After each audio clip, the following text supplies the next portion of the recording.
লাকুম দীনুকুম ওয়ালিয়া দিন। তোমাদের ধর্ম তোমাদের আর আমার ধর্ম আমার।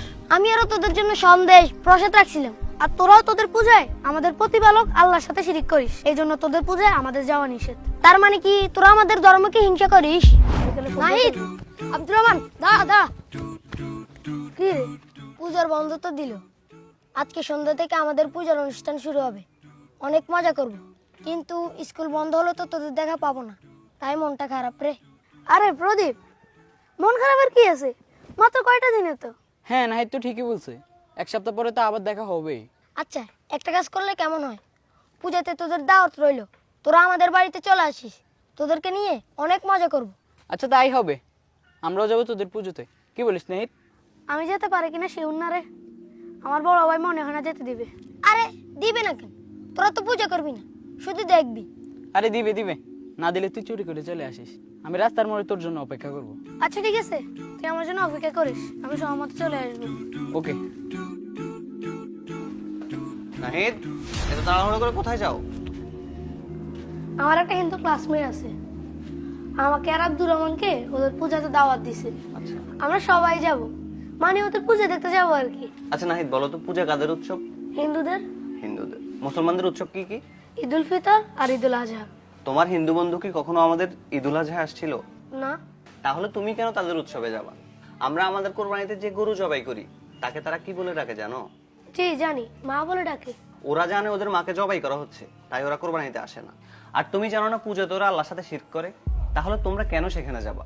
ভাইয়া, আমরা তো পূজা করতে যাব না, প্রদীপ দাওয়াত দিছে তাই যাব। তোমরা পূজা করবে না, সিজদা করবে না, ঠিক আছে, কিন্তু যেখানে আল্লাহর নামে শিরক হয় সেখানে যদি আল্লাহ তৎক্ষণাৎ আযাব অথবা গজব নাজিল করে, তখন কে আযাব গজব দেখবে? তোমরা কি পূজা দেখতে গেছো না পূজা করতে গেছো? মনে যদি আল্লাহর আযাব অথবা গজবের ভয় না থাকে তাহলে পুজোতে যাও, নাইলে যেও না। না না ভাইয়া, কি বলেন? আল্লাহর গজবে কেন থাকবো? আল্লাহর গজব কিভাবে সহ্য করবো? এবং সেখানে কিন্তু গান বাজনা হবে, যেটা ইসলামে কঠোরভাবে নিষেধ। আল্লাহকে ভয় করো, মনে রাখবা আল্লাহর সামনে কিন্তু একদিন আমাদের সবাইকে উপস্থিত হতে হবে। তখন কি জবাব দিবা? আল্লাহ যদি বলে আমার নামে এখানে শিরিক হচ্ছিল, তুমি এখানে কেন গেছো, তখন কি বলবা বলো তো? আচ্ছা ঠিক আছে ভাইয়া, আমি যাব না। আচ্ছা ঠিক আছে, যাও, ঘরে যাও। আচ্ছা। নাহিদ, এই নাহিদ, তুই বেটা কালকে আমার সাথে এমনটা না করলেও পারতিস।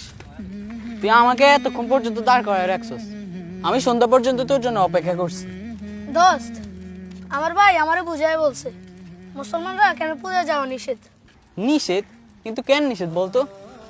তাইলে শুন।